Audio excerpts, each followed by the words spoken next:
रवि भैया, वाह, वो महादेव महादेव है।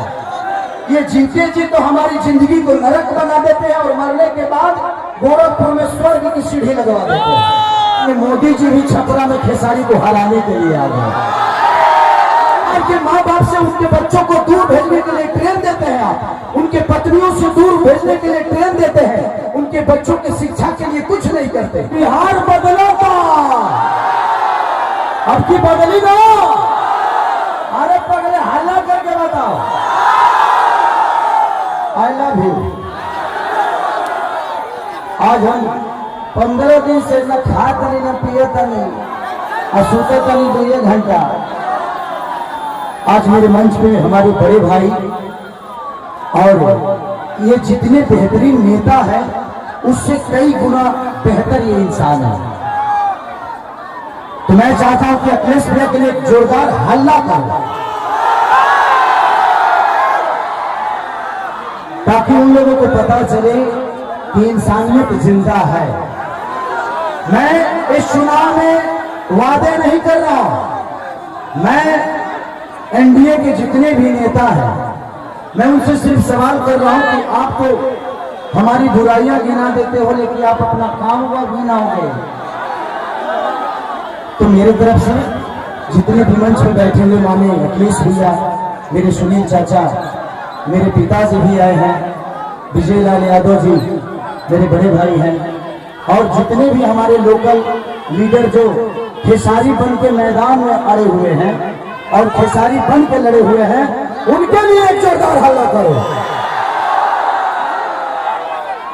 तो थैंक यू सो मच।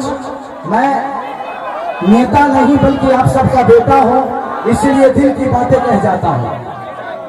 आजकल जितने भी एनडीए के लोग हैं सब लोग खेसारी को टारगेट कर बैठे हैं। यहां तक लेकिन हमारे पिता तो माननीय मोदी जी भी छपरा में खेसारी को हराने के लिए आ गए। जो लड़के बड़ा हुआ है उसको कोई हरा सकता है? इस छपरा ने मुझे, इस धरती ने एक ऐसे बेटे को पैदा किया है जिस बेटे के लिए अपनी जान तक दे सकते हैं। छपरा जिस दिन विजय होगा ना, सिर्फ बिहार ही नहीं बल्कि हिंदुस्तान जानेगा कि ये खेसरिया को छपरा वालों ने कितना प्यार दिया है। और आज हम सबके गार्जियन स्वरूप अखिलेश भैया ने मेरे से कई बार बोले कि चुनाव लड़ते काहे नहीं हो, आ जाओ। मैं बोला कि भैया मैं राजनीति में नहीं आना चाहता। कोई बात नहीं, आप करो, जहां हो खुश रहो। लेकिन मुझे क्या पता था कि हमको यह करना पड़ेगा। बट कोई नहीं, शायद भगवान को कुछ अलग ही मंजूर है। शायद चाहता था कि खेसारी के आने के बाद ही सरकार बदलेगी। और हम इतने तंग आ चुके हैं कि मोदी चाचा सिर्फ आज से 20 साल पहले गुजरात जो था, आज गुजरात जाके देखिए, गुजरात आज स्वर्ग की तरह दिखता है। तो सिर्फ इंडिया में एक ही शहर है जिसका नाम गुजरात है और बिहार लबारिश है। बिहार के माँ बाप से उनके बच्चों को दूर भेजने के लिए ट्रेन देते हैं आप, उनके पत्नियों से दूर भेजने के लिए ट्रेन देते हैं, उनके बच्चों की शिक्षा के लिए कुछ नहीं करते। मैं इनसे यही पूछता हूँ कि भाई ये बताइए कि मंदिर बनाइए, मस्जिद बनाइए, गुरुद्वारा बनाइए, सनातन अपनाइए, लेकिन रोजी रोजगार खातिर का ट्रंप को वोट देने जाएंगे? ये क्या बनाइए? हम लोग के लिए फैक्ट्री कौन बनाएगा? हमारे बच्चों के लिए शिक्षा का व्यवस्था कौन करेगा? हम यही सवाल कर रहे हैं। जब भी चुनाव आता है, जब भी चुनाव आता है तो इनको सिर्फ जंगल राज ही बताना है। अरे यार, जंगल राज थोड़ी देर के लिए मान लेता हूं कि था, मान लिया, सुन लिया। अरे तो कौन आप सब मंगल राज बना दिए हो इस धरती को? रोज हत्या होता है।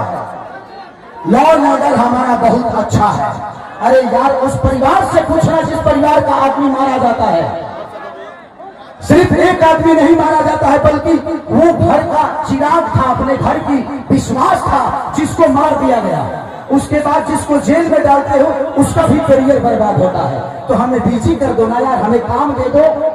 और काम नहीं दोगे तो क्या करेंगे? हम मौत में भी रोजी ढूंढते हैं, क्या करेंगे? ढूंढ ही लेगा तो, क्योंकि हम बेरोजगार हैं। आज छपरा की स्थिति जो पानी में डूबी रहती है, छपरा व्यापारियों के करोड़ों रुपए बर्बाद हो जाते हैं, उसका जिम्मेदार कौन है? कुछ लोग ये भी रहे हैं कि खेसरिया तो 15 दिन के लिए रहेगा यहाँ पे। अरे बेटा हो के अंधा हो के तक लोटा पानियों दी,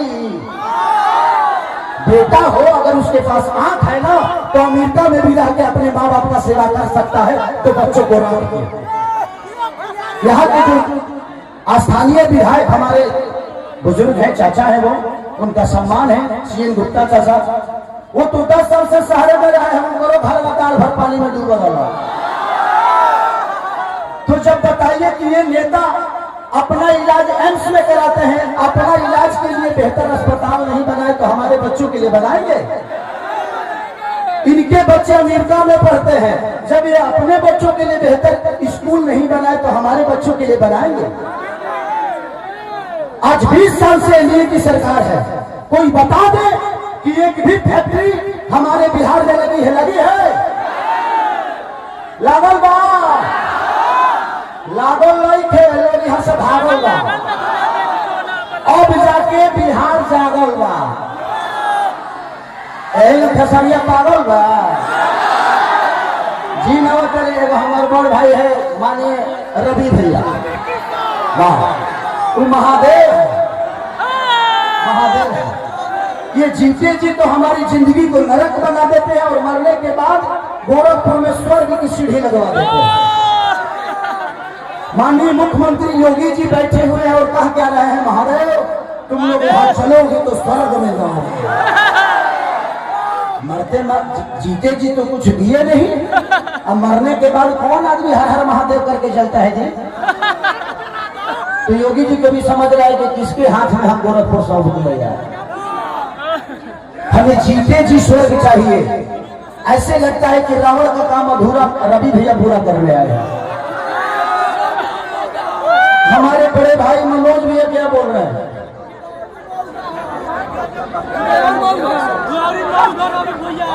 तो ये सारी चीजें हैं, या तो मुल्ला कोई बात नहीं, बड़े भाई छोड़िए, उस बात पर बताइए। तो मैं चाहता हूं कि ये भाषण का टाइम नहीं है, क्योंकि भैया को भी बहुत जगह जाना है और भैया की बहुत बिजी शेड्यूल है, और मुझे भी यहाँ से राघोपुर जाना है भैया के क्षेत्र में। तो हम चाहते हैं कि मेरे बड़े भैया अखिलेश भी आए और हमारे भाइयों को से बात करें। हेलो, उठाइए दोनों हाथ, जोरदार तालियां होनी चाहिए भारत के भविष्य आदरणीय अखिलेश यादव जी के लिए। अखिलेश यादव, खेसारी लाल यादव जिंदाबाद, अखिलेश यादव, खेसारी लाल यादव जिंदाबाद जिंदाबाद। मैं सबसे पहले आए हुए यहाँ पर हमारे बुजुर्ग नौजवान और हमारे